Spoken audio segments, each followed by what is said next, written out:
Hello and welcome to the Immobiliser shop. Today we've just come out and fitted another Starline i96 on this really lovely SQ8 or RSQ8 for a customer. So we fitted a Starline which is tag based. Customer didn't want to press any buttons, so all the customer does is as soon as they start the vehicle you'll hear a melody. So if you listen carefully, I'm just going to turn the ignition on, but you can start it. So ignition on, there's our disarm melody, start the vehicle. And select a gear. Okay, really simple and straightforward.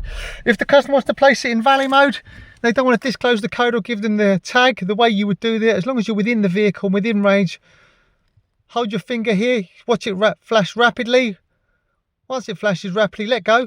There's our two bleeps and it will turn orange. Okay, so it's now in valet mode. So if I turn on the ignition, there's no disarm melody. We can start it up and put it into gear and drive away. Okay, once we get the vehicle back, this is really simple and straightforward. Within range again, hold this button down till it starts to flash rapidly. Keep watching. As it flashes rapidly, let go. There's our bleep, it's gone back to green. And now if I turn on the ignition, there's our disarm melody, start the vehicle and select a gear. Okay, really simple and straightforward. What I'm going to do now is I'm going to take the battery out of the tag and I'm going to show you how it immobilises. Just bear with me a second.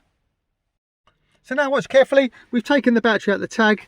We're going to start the vehicle, it's going to allow us to start it. So where's the start button? Let's just start the vehicle. We've started the vehicle, now watch, as soon as I put it into gear, if you watch the park, as soon as I put it into gear, vehicle shuts down. Okay, and we'll get all these malfunction codes coming up. Okay, so every time the customer jumps in the vehicle, they don't want to use the tag of the battery's gone low in the tag. We just start the vehicle up. Insert our code, which we're going to change after the video. So we're going to go tap, then tap. There's our melody. Put it into gear and drive away. So as I said, this is a Starline i96 Pro with a tag. You can put it in valet mode, you can use a push sequence. My name's Otto, company's called London Car Alarm Company. We're part of the Immobiliser shop. Give us a call. Thank you, bye-bye.